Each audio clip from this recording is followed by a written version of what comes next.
گوادر بندرگاہ نے گندم کی ترسیل اور پروسیسنگ میں پاکستان کے دیگر بندرگاہوں کو پیچھے چھوڑ دیا۔ گوادر بندرگاہ کے ذریعے گندم کی درآمد سے گوادر میں تجارتی سرگرمیوں کو فروغ ملے گا۔ گوادر بندرگاہ کے پی ٹی اور قاسم پورٹس جیسی کسی بھی بندرگاہ سے زیادہ اقتصادی ہے۔ گوادر پورٹ پر تیز ترین اسٹیورڈنگ سروسز کے ساتھ ساتھ کوئی ڈیمریج اور اسٹوریج چارجز نہیں۔ گوادر بندرگاہ پر گندم لانے والے کل 9 جہازوں میں سے اب تک 4 جہاز جن میں ایم وی لیلا چینی، ایم وی رچ، ایم وی بوریڈو اور ایم وی ڈوریڈو پہنچ چکے ہیں۔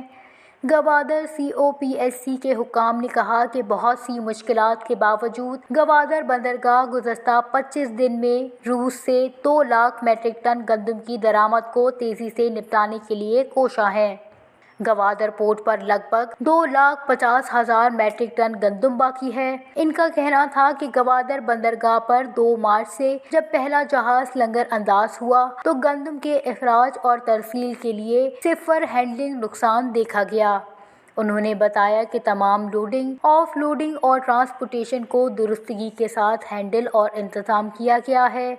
ایسٹ بے ایکسپریس وے جو خصوصی طور پر گوادر پورٹ کو مکران کوسٹل ہائی وے سے جوڑتا ہے، شہر کی سڑکوں کو بائی پاس کرتے ہوئے گندم سے لدے ٹرکوں کی نقل و حرکت کے لیے استعمال ہونے والا واحد راستہ ہے۔ اس حوالے سے گوادر میں موجود ایک ٹرانسپورٹر کا کہنا تھا کہ پہلے ٹرک گوادر کے رش والے شہر کی سڑکوں سے گزرتے تھے جو نہ صرف مقامی شہر پر اضافی بوجھ ڈالتے تھے بلکہ ٹرکوں کی نقل و حرکت کو بھی متاثر کرتے تھے۔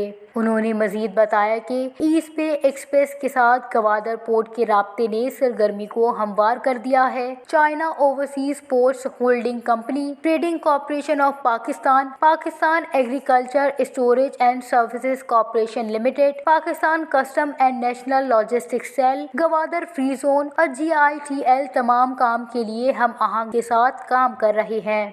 وزارت national food security and research کے اہلکار نے بتایا کہ گوادر پورٹ سے G2G انتظامات کے تحت مختص کردہ ملین میٹرک ٹن گندم کو اٹھانے کے لیے NEC مختصر ترین اور قابل عمل راستے سے پاسکو اسٹوریج سینٹرز تک گندم پہنچا رہا ہے۔